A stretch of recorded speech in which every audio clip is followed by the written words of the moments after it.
Hello all and welcome to this new episode of Your Next Trade. Today we're going to be discussing the Pivot Opium. Please read the disclaimer at the bottom of this page before doing anything. So, as you remember, at the start of this year, the market was all about transitory. So in 2021, start of 2022, the Fed was really saying, don't worry guys, the inflation is going to be transitory. Then actually, if you look over the last 9 months, inflation has been still pretty strong, and now the market is hoping to bounce on the fact that we might have a pivot from the Fed, and the Fed might be changing its course, not doing quantitative tightening and not hiking rates anymore. So what has been true over the last 9 months has been very, very true for this week. But unfortunately, the rallies that we've seen in the past, like the rally that we had over the summer, are now getting smaller and smaller. So it's like any drugs. If you do strong drugs, you're going to get high, but you're going to be less and less high. And this is what is happening with the market. The rallies have been smaller and smaller. They have been very strong. So this week we had a 3 days rally of 5 to 6% around the S&P and the Nasdaq. Then we came back around the level. So overall on the week, what has been happening is the stocks, S&P, Nasdaq, Russell have been up 1.52%, a bit stronger for the Nikkei. China was closed, but overall we had some risk on, but the picture is very misleading if you look on the week basis, because from Thursday onwards we went down 3 to 5% on these indexes. If you look at the euro dollar, if you look at the currencies here, the picture is more or less the same. The dollar was stronger by 50 bips, 1% roughly. And overall, what is the big winner of the week is obviously the WTI, where the OPEC decided on Wednesday, to reduce their production by 2 million barrels. On a week-to-date industry's performance, I think what is clearly interesting is here you're going to have the S&P 500. So the S&P 500 is, as we've seen just before, is up 1.5% on the week. But as you can see, you got many industries that have been doing better. Obviously, energy, oil services have been doing better. And on the other end of the spectrum, you still got utilities that are suffering. So what does it tell you is actually there is some dispersion, and we have seen some alpha generation, some sectors, some industry that have been doing better than the S&P.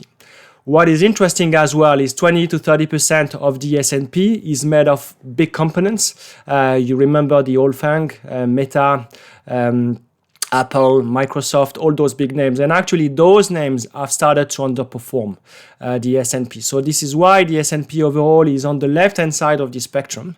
That is very true as well for a name like Tesla, even if it only represents 1 to 2% of the S&P. This week has been a pretty rough week for Tesla. So the old winners, the big winners that we've seen in the past that were making 20-30% of the S&P have been recently suffering. What about the rates? So China was closed, so sorry for this, but China was closed for the week. Overall picture is more or less, not that many changes on the 10 years, but in between the 4% that we had recently on the US 10 years, we went from 4% to 3.6%, and now we are back to 3.9%. So again, kind of misleading picture if you only look on the week, or in other words, there has been a lot of volatility during this week. And if you look at the yield curve, looking at the 10 versus the 2, the picture is more or less the same as a week ago. So we got an inversion of the yield curve, which is telling us that really recession is coming. Now looking at the euro dollar, so the terminal rate here, which is still in March, around March of next year, where we are expecting 95.3. So that gives you Fed fund rates around 4.5 to 4.7.5%. And if you look week on week, if you compare the red, which was last week, at the blue, we went down on the euro dollar, which means that the expectations from the Fed hiking have been higher on the way up over the last week. So the Fed has been seen more hawkish from one week to another. The VIX is pretty flattish. Looking at the VIX futures term structure, hovering around the 32%. What is interesting again is the VIX now is a bit misleading as well. Why? Because if you look at how market participants are now using options, a big chunk, 60% plus, of the options that are used by market participants are around the 1 to 2 weeks expiration. So to have a better view, you will have to build a VIX that is created around 1 to 2 weeks expiry, and that will give you a much better picture of what is actually the short-term volatility. Why is it so? Because market participants are using shorter and shorter options to hedge themselves, so it's a bit of a casino market or a binary market. So let's jump now quickly around the technical analysis, starting with the S&P, with the ES futures. So we made new lows at the start of the week. Let me give you a picture on the daily picture. So the daily picture, you've seen we closed last week. Then we rallied to 3,800. Now we're back to 3,650. If I go back on the weekly picture, this candle is pretty ugly. The body is pretty small, but you can see here how it's coming. Generally, you're going to be making new lows. I'm still betting that we're going to be seeing at least the 3,400. And then really the big level is 2,900, as I mentioned before. NASDAQ is the same picture. We made new lows, ugly picture. So we're going to see just in 2 minutes what are the drivers for next week. The Russell is at very important level. If you look at the long-term picture, let me try to kill this.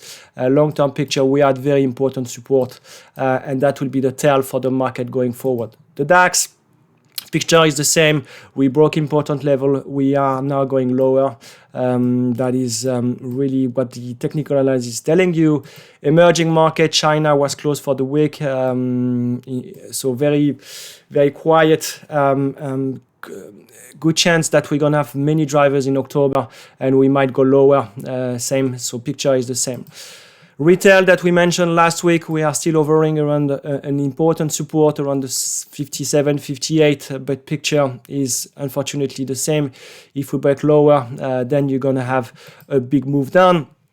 An interesting stock, AMD, that came with a warning. So what is interesting in this market is many companies have been pre-releasing and most of the time have been pre-warning.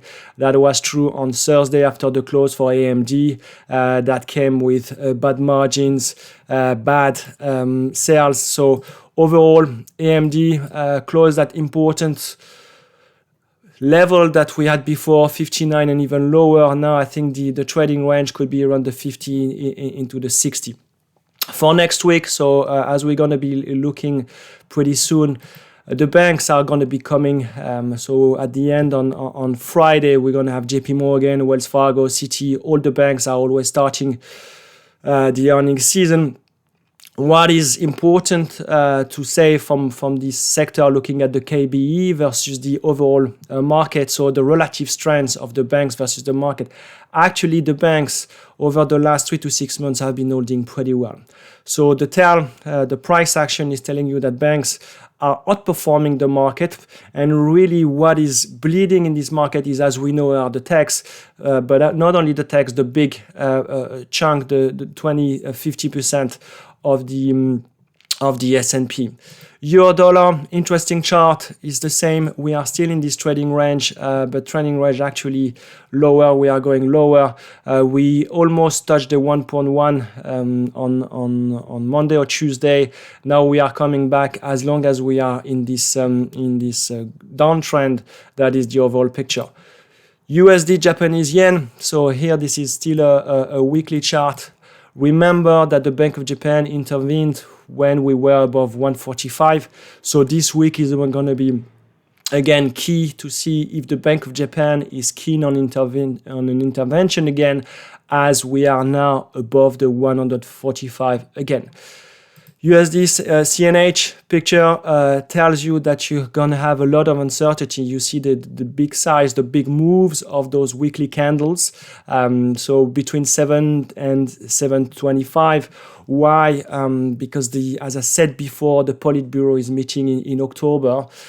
So it decides a lot about the 3 to 7 years policy for China going forward. So a lot of unknown, a lot of volatility, and as well the Bank of China intervention or making the banks ready to do something. Finally, oil, so which is the big winner of this week. When we were at 85, I mentioned that there was a good chance that we will go into 74. We didn't go to 74, we only went to 76. Now we are bouncing. Obviously the OPEC is helping, and that's something that we're just going to cover right after. So going into this week, what happened? So we get the Pivot Opium again that started on Tuesday. So if I look at this chart, around that time, the Bank of Australia decided to hike rates by only 25 bips instead of 50 bips.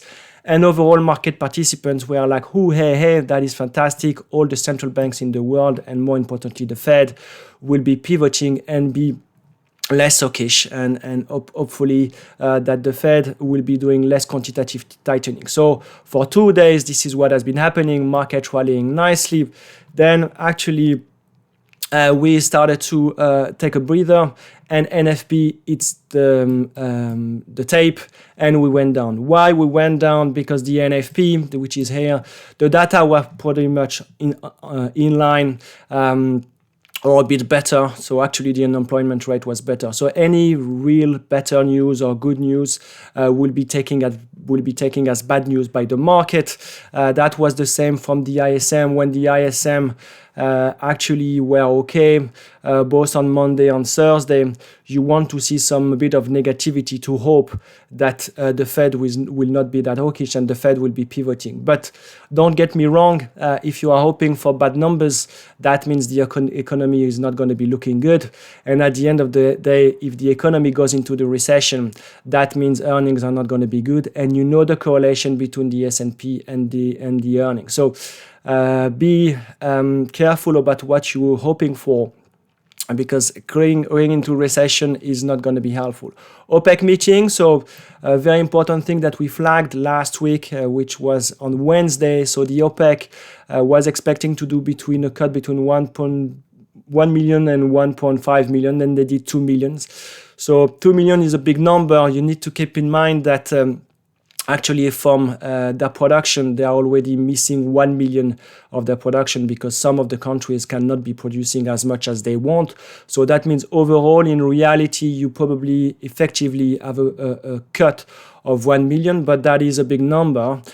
So if you get an imbalance, 2 million barrels represent 2% of the supply and 2% of the demand. If you take roughly, this is 100 million supply, 100 million barrel demand. So 2% means we could see very quickly we are into the 92, 93 for the CL1, go into the 100. The big level, if you look at volume, is around 94, 95, but that will be nice to be making obviously headline of 100. Corporates, as we've seen for this week, the picture is more or less the same. Companies have been pre-releasing their numbers, and it's pretty ugly. That was true with AMD, with the semiconductors. What the semiconductors sector is telling you, that everything is cyclical one way or another, and the cycle is hitting big time for semis. So that reminds me of 2008 when Intel came with their earnings. I think it was in July 2008. Then 3 weeks later they came with a massive revenues warning, and that's the same with AMD, where they are expecting to miss their revenues by 15% roughly. Again, interestingly, we've seen that the S&P big drivers, the S&P heavyweights are underperforming. So that's the picture here. If you see there, it's trending lower. So if we look at Meta plus Apple plus Amazon plus Microsoft plus Google versus Pi, it is coming lower. And finally, the correlation between the S&P here between the S&P futures and the US Treasury is the same, meaning when the US Treasuries are coming down or yields going up, the ES, which is for the S&P, is going lower, and as well the US dollar is going higher versus any currency. So more importantly now, going into next week, what do we have? Most of the week is skewed around the midweek and after Wednesday, where first thing first, we're going to be starting with on Monday, very quiet market because the stocks are open but the bonds are closed. We're going to have some Fed speakers the whole week. Interestingly, on Tuesday, we get the NFIB, which is for the small businesses. So if you don't know much about the NFIB, and if you are looking for good leading indicators, I strongly advise you to look at it. Strong leading indicators for hiring, for /NFP, for earnings, for inflation, and that will be on Tuesday. Then on Wednesday, we start to have a bit of inflation with the PPI, but more importantly, we get the FOMC meeting minutes at 7 o'clock UK time, so 2 hours before the US close, and that's going to give us what the Fed was saying 3 weeks ago. As well, for the community and anyone who want to join, we get the Ask Me Anything session after the close. So I'm going to do an Ask Me Anything session on Discord. So please join. That will going to be the second one. Then, more importantly for the market, we're going to have the CPI. So CPI, big number, inflation in the US, very important. That's going to tell us, how the inflation is trading year on year and more importantly, month on month. And we get the start of the earnings season. Start of the earnings season, very often it starts with JP Morgan on the Friday, and we're going to have Wells Fargo, Morgan Stanley, Citigroup, and on the Thursday, we're going to have different names from Dominick's Pizza, BLK, Fast, WBA. So many names. This is the start of the earnings season. And on Friday, the retail sales. So why is the earnings season so important? Because as you can see from this week, when we move from 3,600 to 3,800, and we are trending into this big range with a lot of volatility, we are all waiting for a next catalyst. So obviously the catalyst is the CPI, but it has been in the pie for quite a long time, and for too long the market is still expecting this pivoting of the Fed. So we are on drugs on these 15 years or plus of central banks being very accommodative. But what really is going to be the next drivers is the earnings season. So what about the earnings season? Those two charts are from Refinitiv, very helpful. And that are telling you one picture is most of the earnings growth is going to be coming from energy, which makes total sense looking at how WTI energy have been up year on year, not quarter on quarter, but year on year. So most of the 4.5% is actually coming from energy, a bit from industrial actually, which is quite interesting if you think that the economic cycle could be going into an end, if we are still expecting, or the market participants are still expecting earnings growth for industrial, but the rest, staples, financials, services are expecting to come down. As well, what we can see from here is everything has been trending down since March of this year. So the expectations have been lowered quite a lot. So I think it's 6% over the last 3 to 6 months, which historically is way above the average. Question is, are companies that were supposed to pre-warn have done enough?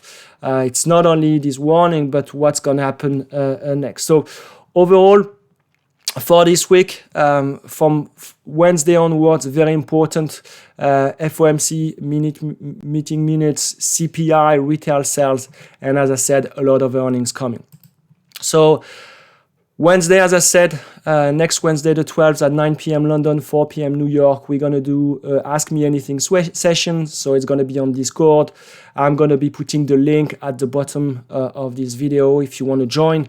That's something we are starting to do. Really enjoy it. There is no stupid question. It can go from asking how to set up a new broker to more advanced things or what to be looking for.